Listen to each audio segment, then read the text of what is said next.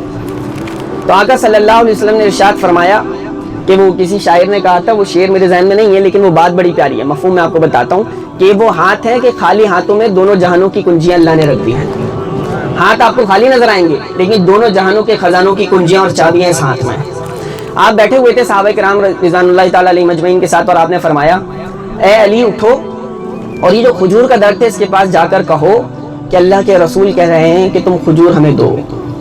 اب یہ جو حدیث کا تناظر ہے نا, میں آپ کو بتاؤں, جس وقت میں میرے اور آپ کے آقا صلی اللہ علیہ وسلم نے ارشاد فرمایا وہ موسم کھجور کا نہیں تھا.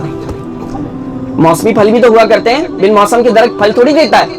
اور میرے آقا نے فرمایا اے علی اٹھو اور جاؤ اس درخت کے پاس جا کے کہو کہ اللہ کے رسول کو بھوک لگی ہے, تم اپنے کھجوریں ہمیں دو. حضرت علی چاہتے تو اپنے علم کی بنیاد پہ, اپنی عقل کی بنیاد پہ سوال تو پوچھ سکتے تھے, دست بستہ عرض کر سکتے تھے حضور موسم تو نہیں کھجور کا, آپ فرما رہے ہیں کہ میں کھجور جا کے کھجور کا کہوں کہ وہ کھجور دے, تو یہ کیسے پاسبل ہے, یہ کیسے ممکن ہے, یہ کیسے ہوگا؟ بات یہ ہے کہ جہاں عشق ہو جائے وہاں عقل کے گھوڑے نہیں دوڑائے جاتے, وہاں عمل کیا جاتا ہے, وہاں اطاعت کی جاتی ہے, وہاں پیروی کی جاتی ہے. حضرت علی نے چوں چرا کیے بغیر, کوئی سوال کیے بغیر اٹھے اور درخت کے پاس جا کر کہا کہ اللہ کے رسول کو بھوک لگی ہے اور آپ فرما رہے ہیں کہ تم اپنی کھجوریں دو. صحابہ کہتے ہیں ہم نے اپنی آنکھوں سے دیکھا کہ کھجور کے درخت میں حرکت ہونے لگی اور اللہ نے اسی وقت تازہ کھجوریں پیدا فرما دی.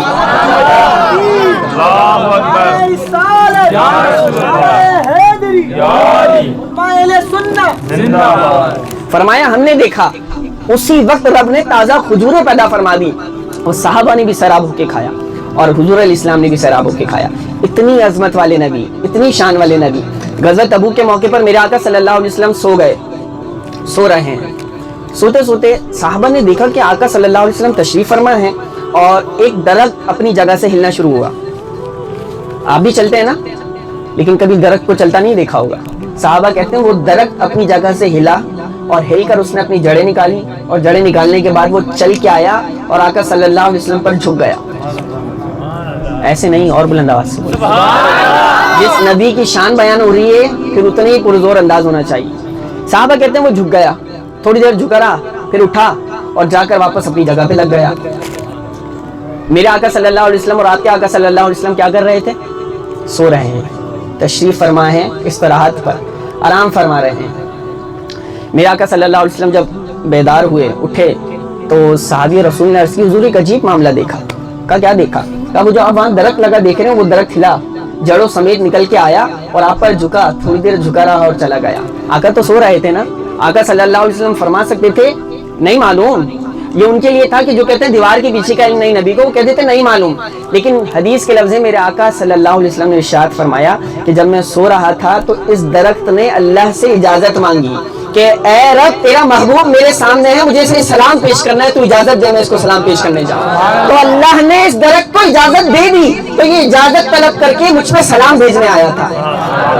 مجھ پہ سلام بھیجنے آیا تھا کہ جس کی درخت بھی مانتے ہیں ہم اس کی نہیں مانتے, جس کو درخت بھی پہچانتے ہیں ہم اس کو حقیقی طور پہ نہیں پہچانتے.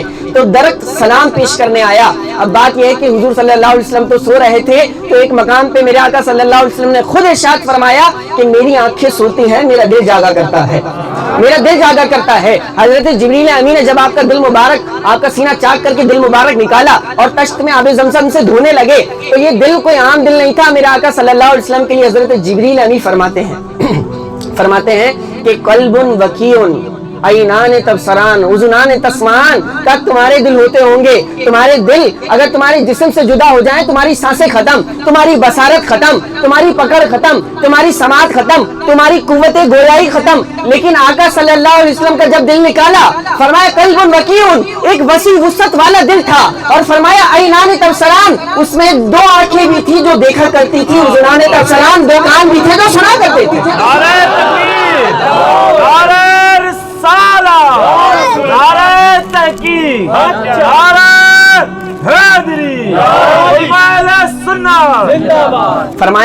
فرمایا دو کان بھی تھے جو سنا کرتے تھے. یہ میرے اور آپ کے آقا صلی اللہ علیہ وسلم کا دل مبارک تھا, قلب اطہر اور منور اور مقدس تھا.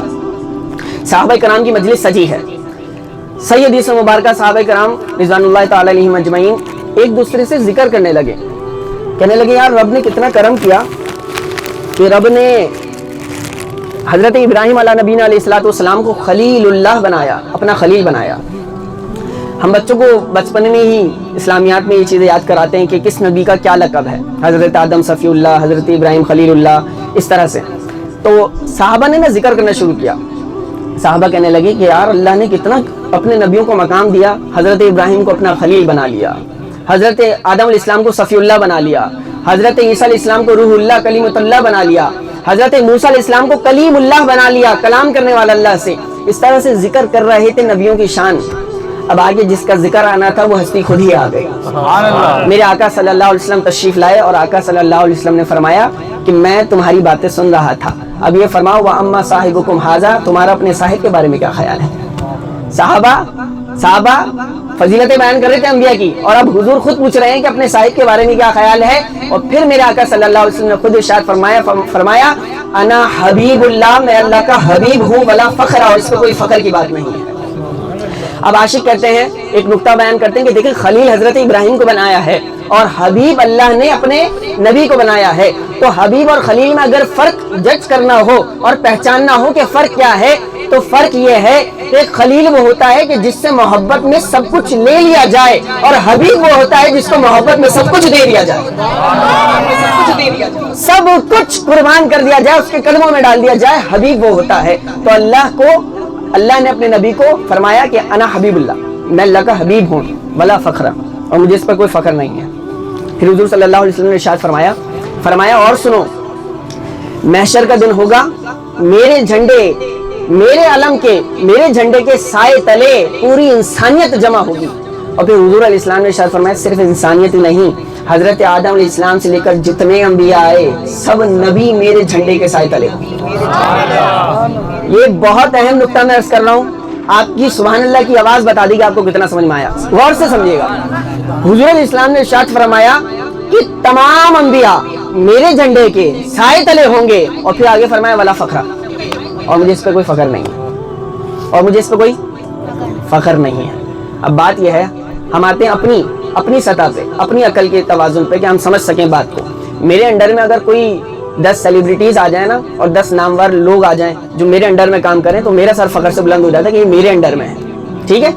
یہ دنیاوی اصول ہے، ماشاءاللہ پڑھے لکھے لوگ بھی بیٹھے ہیں، سمجھ رہے ہوں گے، نوجوان بھی بیٹھے ہیں، کہ ہمارے انڈر میں اگر 10 نامور شخصیات کام کرنے لگے تو ہمیں فخر محسوس ہونے لگتا ہے کہ یار یہ بڑے نامور ہیں، دنیا میں ان کا ایک مقام ہے، انہوں نے ایک تعلیم حاصل کی، ایک ڈگری ان کے پاس، اور میرے انڈر میں رہ کر کام کر رہے ہیں، میرے لیے فخر کی بات ہے۔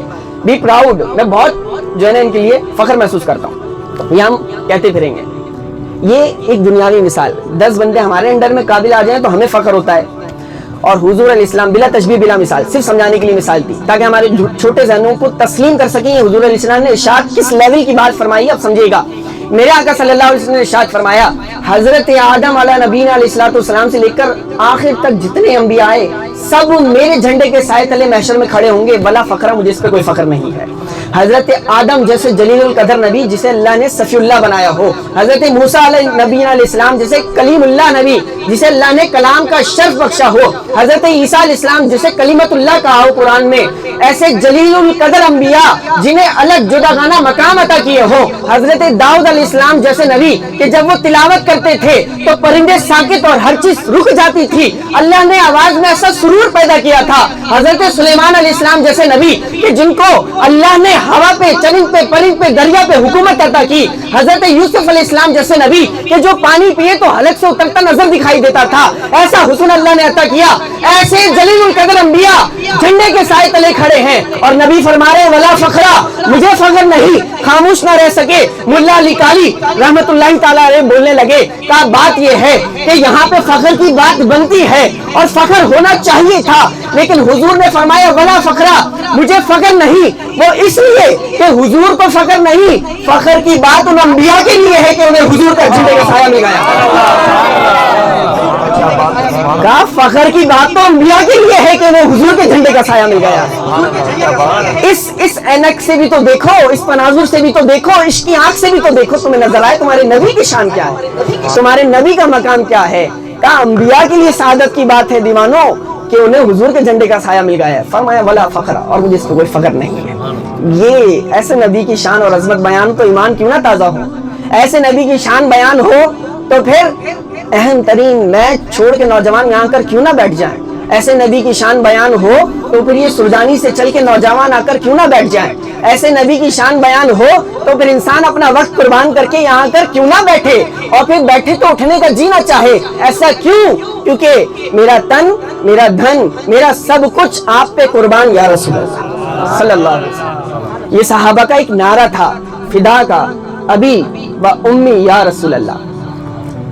بیٹی کے اوپر ایک بات میرے ذہن میں آ رہی ہے, ضمناً فوراً عرض کر دیتا ہوں.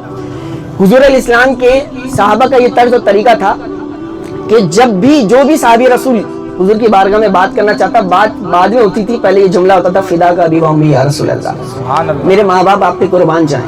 یہ محبت کا لیول ہے کہ میں تو میں, میرے ماں باپ بھی آپ پہ قربان جائیں. پوری کائنات کے مسلمان جس کے دربار میں حاضر ہو کے اپنے ماں باپ قربان کرتے ہوں, وہ سرور عالم بھی کسی پہ اپنے ماں باپ قربان کرتا تھا. وہ ہستی کون ہوگی, اس کا عالم کیا ہوگا؟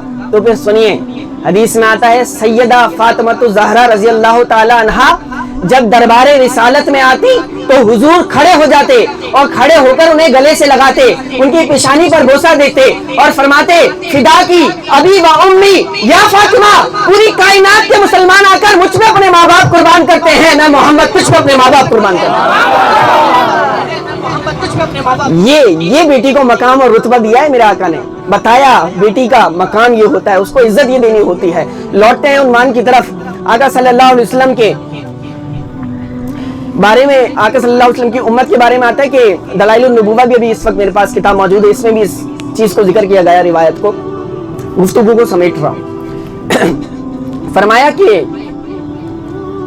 حضرت ابو ہریرہ رضی اللہ تعالیٰ عنہ سے روایت ہے, حضور علیہ السلام نے فرمایا کہ حضرت موسیٰ علیہ السلام کو جب تورات ملی نا کتاب, تو انہوں نے وہ کتاب پڑھنا شروع کی. اگر یہ بات آج آپ کو سمجھ میں آ گئی تو آپ اپنے مقدر پہ ناز کریں گے, بولیں سبحان اللہ. آپ اپنی خوش قسمتی کے ترانے الاپیں گے, بولیں سبحان اللہ. یہ ایسی بات ہے. فرمایا حضرت موسیٰ علیہ السلام نے جب تورات پڑھنا شروع کی تو حضرت موسیٰ علیہ السلام نے ایک امت کا ذکر پڑھ لیا, ایک امت کا ذکر پڑھ لیا. تو پھر انہوں نے دعا کرنا شروع کر دی اور ذکر پڑھتے جاتے اور دعا کرتے جاتے. دعا کیا کی؟ انہوں نے کہا اے میرے اللہ, تو نے جو مجھے کتاب دی, اس کتاب میں نے ایک امت کے بارے میں پڑھا جو امت پیدا تو سب سے آخر زمانے میں ہوگی, جنت میں سب سے پہلے چلی جائے گی. کیا کریں؟ کہا اے میرے اللہ یہ امت مجھے دے دے, یہ امت مجھے دے دے. کہا نہیں, یہ امت تو امت محمدیہ ہے, یہ میرے نبی کی امت ہے.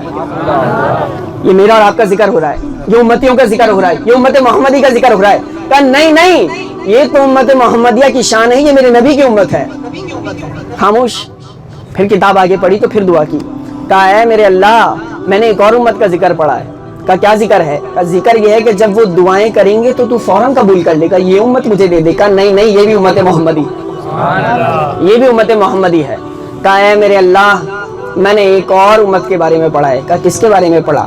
کہا بات یہ ہے کہ وہ اپنی کتاب اپنے قرآن کو سینوں میں محفوظ کر لیں گے اور زبان سے پڑھا کریں گے, مجھے یہ امت دے دے. کہا نہیں, یہ بھی امت محمدی ہے, یہ بھی میرے نبی کی امت ہے. حضرت موسیٰ علیہ السلام نے, طویل حدیث ہے, حضرت موسیٰ علیہ السلام نے کہا اے میرے اللہ پھر مجھے وہ امت دے دے کہ جس کا ذکر میں نے قرآن میں پڑھا, تو اپنی تورات میں پڑھا. کہا کس کا ذکر پڑھا؟ کہا ذکر یہ پڑھا کہ جب وہ نیکی کا ارادہ کریں گے تو ان کو ایک نیکی کا ثواب دے دے گا, اور جب وہ نیکی کر گزریں گے تو انہیں 10 گنا نیکی کا ثواب دے گا. یہ امت مجھے دے دے. کہا نہیں, یہ بھی امت محمدی کی شان ہے, یہ بھی میرے نبی کی امت ہے. سبحان اللہ. کہا اے میرے اللہ پھر میں نے ایک امت کے بارے میں اور پڑھا ہے, وہی امت مجھے دے دے. کہا کون سی امت؟ کہا جب وہ گناہ کا ارادہ کر لیں گے, نیکی کے ارادے پہ تو نیکی لکھ دی, کہا گناہ کا ارادہ کر لیں گے, گناہ نہیں لکھا جائے گا. جب وہ گناہ کر لیں گے تو نیکی تو 10 لکھی گئی, گناہ ایک ہی لکھا جائے گا. یہ امت مجھے دے دے. کہا نہیں, یہ بھی امت محمدی کی شان ہے, یہ میرے نبی کی امت کی شان ہے, یہ نہیں ملے. جب اتنی بار منع ہو گیا اور کہا نہیں یہ امت تمہیں نہیں مل سکتی, تو جو وجد آور جملے حضرت موسیٰ کلیم اللہ نے ارشاد فرمائے وہ سننے کے قابل ہیں. فرمایا قالا یا ربی فجعلنی من امتی محمد, جب مجھے یہ امت نہیں مل سکتی تو مجھے اس امت میں پیدا کر دے. اگر مجھے یہ امت نہیں مل سکتی اتنی شان والی, اتنی عظمت والی, تو پھر مجھے اس امتی میں پیدا کر دے, مجھے بھی امتی بنا دے, مجھے بھی محمد صلی اللہ علیہ وسلم کا امتی بنا دے. ہم اپنے امتی ہونے پہ ناز نہ کریں. کتنا اللہ نے نواز دیا, بنا سجدوں کے, بنا منتوں کے, بنا مرادوں کے, بنا دعاؤں کے, بنا تمناؤں کے, بنا التجاؤں کے رب نے ہمیں امت محمدی میں پیدا فرمایا. یہ بہت بڑا شکر کا مقام ہے کہ اللہ نے ہمیں امت محمدی میں پیدا فرمایا, کہ جس میں پیدا ہونے کی تمنا جلیل القدر کلیم اللہ جیسے نبی کر رہے ہوں. ایسے نبی تمنا کر رہے ہیں اللہ ہمیں امتی بنا دے, ایسے نبی, اور اللہ نے ہمیں امتی بنایا ہے. تو اس کی قدر مجھے اور آپ کو کرنی چاہیے, اور بالکل کرنی چاہیے. حضرت ابو ہریرہ رضی اللہ تعالیٰ عنہ ایک بار دربار رسالت میں حاضر ہوئے, حضور علیہ السلام نے انہیں کھجوروں کی تھیلی دے دی. کتب سیرت میں ایمان تازہ کرنے کے لیے بتانا, کھجوروں کی تھیلی دے دی, اور کھجوروں کی تھیلی دینے کے بعد میرے آقا صلی اللہ علیہ وسلم نے ارشاد فرمایا, اسے کھانا, جتنا چاہو کھانا, جتنا چاہو بانٹنا. یہ میرے دست مبارک سے دی ہوئی تھیلی ہے, لیکن اس کو دیکھنا نہیں اور اس کو خالی نہیں ہونے دینا بالکل, ٹھیک ہے. روایات میں آتا ہے کہ اپنی کمر سے کس کے حضرت ابو ہریرہ نے اس تھیلی کو باندھ لیا, اور منو کھجوریں اس چھوٹی سی تھیلی سے خیرات بھی کی, لوگوں کو کھلائی بھی ہے, زندگی بھر کھائی بھی ہیں. ایسی کھجوریں کتنے مہینے چل سکتی ہیں, کتنے دن چل سکتی ہیں, 100 دن, 10 مہینے, 12 مہینے, نہیں, روایات پڑھو ایمان تازہ ہو جائے گا. فرمایا 30 سال تک ابو ہریرہ نے وہ کھجوریں کھائی,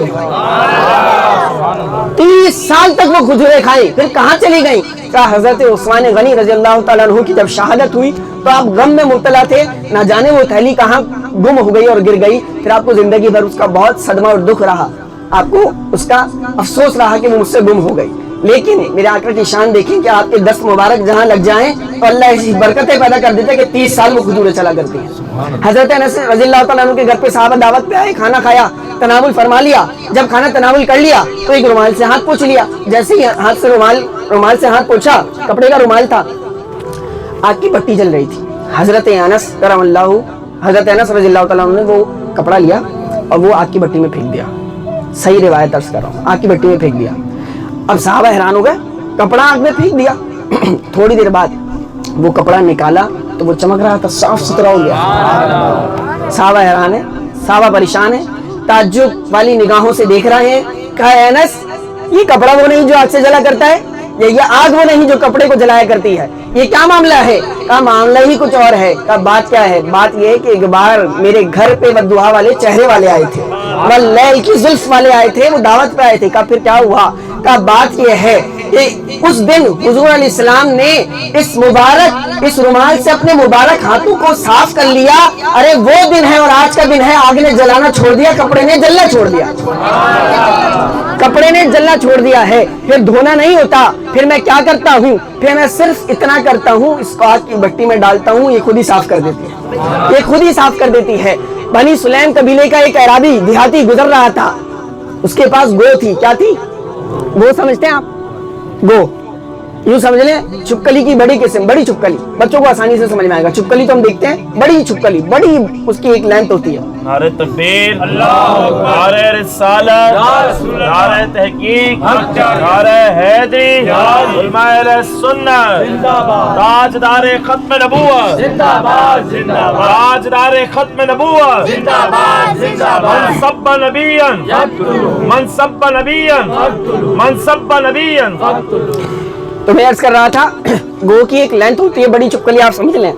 وہ شکار کر کے ایک دیہاتی بدو, سادہ سا بندہ, مسلمان نہیں تھا, بنی سلیم قبیلے کا تھا, وہ گزر رہا تھا کہ اس کو صحابہ نظر آئے, اور صحابہ کے ساتھ سونے چہرے والے میرے آقا صلی اللہ علیہ وسلم نظر آ گئے. قریب آیا, کہا یہ مسلمانوں کے نبی ہیں؟ کہا ہاں یہ مسلمانوں کے نبی ہیں. اب دیہاتی بندہ تھا, اسے سوجی, اس نے کہا کیا ہے, تھوڑا سا کر لیتے ہیں, کچھ آزما کر دیکھ لیتے ہیں. اس نے اپنی شکار کی ہوئی گو جو کہ مر چکی تھی یوں پھینک دی, اور پھینک کر اس نے کہا کہ اگر تو آپ واقعی اللہ کے سچے نبی ہیں تو آپ اس گو سے کہہ دیں کہ یہ بول دے کہ آپ اللہ کے سچے نبی ہیں, تو میں بھی کلمہ اسلام پڑھ کے مسلمان ہو جاؤں گا, میں بھی کلمہ اسلام پڑھ کے مسلمان ہو جاؤں گا. تو میرے آقا صلی اللہ علیہ وسلم نے گو کی طرف دیکھا تو گو کی آنکھیں کھل گئیں. مری ہوئی گو تھی, صحابہ دیکھ رہے ہیں, شکار ہوا ہوا ہے اس کا. گو کی آنکھیں کھل گئی, گو کی آنکھیں کھلی, وہاں اعرابی کی آنکھیں کھل گئی, وہ دیہاتی کی آنکھیں کھل گئی, وہ بدو کی آنکھیں کھل گئی. وہ حیران ہو گئی, یہ کیا ہو گیا, یہ کیا معاملہ ہو گیا. جب گو کو پکارا نا, میرے نبی نے، تو اس نے جو جملے ارشاد فرمائے، فرمایا لبیک و سعدیک، میں حاضر ہوں میری سعادت کے آپ نے پکارا، میں حاضر، میرے آقا میں حاضر، آپ نے مجھے پکارا۔ حضور نے فرمایا من تھا، میں اس کی عبادت کرتی ہوں کہ جو زمین و آسمان کا رب ہے۔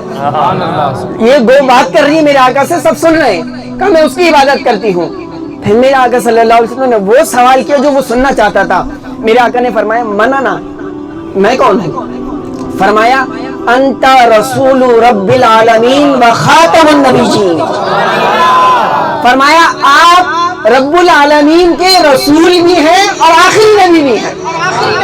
ایک گو بھی جانتی ہے کہ میرے تیرے نبی آخری نبی ہیں، ان کے بعد کسی نبی کی کوئی گنجائش پیدا نہیں ہو سکتی۔ ابھی حضرت نعرہ لگا رہے تھے نا تاجدار ختم نبوت، یہ نعرہ نہیں، ہمارا عقیدہ ہے، یہ عقیدہ اسلام ہے، بنیادی عقیدہ ہے۔ ہمارے بچے کو یاد ہونا چاہیے کہ ہمارے نبی کے بعد کسی نبی کی کوئی گنجائش بچتی نہیں ہے۔ یہاں گنجائش نہیں بچتی تو پھر وہاں پہ بھی گنجائش نہیں بچی۔ وہ اعرابی، وہ دیہاتی یہ دیکھ کر کلمہ اسلام پڑھ کے مسلمان ہو گیا اور وہ کہنے لگا کہ اشہدو ان لا الہ الا اللہ و اشہدو انک رسول اللہ، کلمہ اسلام پڑھ کے مسلمان ہو گیا۔ اتنے عظمت والے نبی اللہ نے ہمیں عطا کیے، تو اس عظمتوں کے کچھ تقاضے ہیں۔ اللہ نے ہمیں امتی بنایا، اس امتی ہونے کے بھی کچھ تقاضے ہیں، تو ان تقاضوں کو پورا کرنا ہے۔ جب نبی سے عشق ہوا ہے تو عشق کی علامت یہ ہوتی ہے کہ بندہ اتباع کرتا ہے، پھر محبوب کی ہر ادا اچھی لگتی ہے، پھر اسے داڑھی بھی اچھی لگتی ہے، پھر اسے نمازیں بھی اچھی لگتی ہے کہ میرے محبوب کی آنکھوں کی ٹھنڈک نماز میں ہے۔ یہ ساری چیزیں اسے اچھی لگنا شروع ہو جاتی ہیں۔ میرے آقا صلی اللہ علیہ وسلم نے ارشاد فرمایا، ایک بالکل آخری بات عرض کر رہا ہوں، آقا صلی اللہ علیہ وسلم نے ارشاد فرمایا کہ کوئی شخص تنہائی میں بیٹھے اور تنہائی میں بیٹھ کر اپنے گناہوں کو یاد کر کے روئے، رونے کی کوشش کرے، اور روئے، جیسے ہی روئے اور اس کی آنکھوں سے بس آنسو نکل جائیں، تو فرمایا قیامت کا دن ہوگا اور رب کے عرش کے سائے کے علاوہ کوئی سایہ نہیں ہوگا، تو اللہ ایسے شخص کو، ایسے مسلمان کو عرش کا ٹھنڈا سایہ نصیب فرمائے گا۔ بہت مشکل عمل بتا دیا میں نے، بہت مشکل عمل ہے۔ کرنا کیا ہے؟ جیسے ہی تھوڑے لمحے تنہائی کے ملے، اکیلے میں بیٹھے، ہر بندہ گناہگار ہے، اپنے گناہوں پہ نادم ہو جائیں اور ایک آنسو بہا لیں، اللہ کے عرش کا ٹھنڈا سایہ مل جائے گا۔ یہ دنیا ہوتی ہوگی کہ جو تمہیں توبہ ہونے کے بعد، نیک ہونے کے بعد تمہارے گناہ یاد دلا دلا کے تمہیں رسوا کرے، تمہیں تانے دے اور تمہاری زندگی جینا دشوار کرے۔ تمہارے رب کی بارگاہ بڑی رحیم بارگاہ ہے، تم ایک بار توبہ کرو گے ایسے ہو جاؤ گے جیسے ابھی ماں کے بدن سے پیدا ہوئے ہو۔ جیسے بچہ ضمیر بے داغ ہوتا ہے، اس کے ضمیر پہ کوئی گناہ کا داغ اور دھبا نہیں ہوتا، صاف ستھرا بندہ بچہ اس دنیا میں آتا ہے، تو جیسے بچہ گناہوں سے پاک ہوتا ہے ایسے ہی تم گناہوں سے پاک ہو جاؤ۔ رب کے حضور توبہ کرنے کی ضرورت ہے۔ تو اس میلاد کا مقصد، اس محفل کا مقصد، اصل مقصد ہماری زندگیوں کا بدلنا ہے۔ اگر ہم گناہوں میں مبتلا ہیں تو ہمیں گناہوں کو چھوڑنے کی ضرورت ہے، نماز کی پابندی کریں، ذکر اذکار کی پابندی کریں، اور مل کے ان محفلوں کی زیادہ سے زیادہ انتظام کرنے کی کوشش کریں۔ چند محبت بھرے اشعار پہ اپنی گفتگو کو سمیٹ دیتا ہوں، وہ میں اکثر پڑھا کرتا ہوں، نوجوان بھی جانتے ہیں کہ وہ بلا لیں اگر یہ بھی کچھ کم نہیں کہ ان کا تشریف لانا بڑی بات ہے۔ بولنا سبحان اللہ، اختتام کر رہا ہوں نا، وہ بلا لیں اگر یہ بھی کچھ کم نہیں کہ ان کا تشریف لانا بڑی بات ہے، مانا ہم بھی خطا کار بدکار ہیں، ان کا رحمت لٹانا بڑی بات ہے۔ اور جب نگاہوں میں آتا ہے در یار کا، شوق بڑھتا ہے تیرے شوق دیدار کا، پھر کرم ہو اگر میرے سرکار کا تو ان کی نگری میں جانا بڑی بات ہے۔ اور جب انگاروں پہ حبشی لٹایا گیا وہ انہی کے لیے درد سہتا رہا، ارے اسے بھی معلوم تھا یوں پیا کے لیے ستم بھی اٹھانا بڑی بات ہے۔ اور وہ اشارہ کرے تو سورج الٹا پھرے، کعبہ عالم جس کو سجدہ کرے، ارے مانا چاند پر پہنچنا بھی حقیقت صحیح، چاند قدموں میں لانا بڑی بات ہے۔ وآخر دعوانا الحمدللہ۔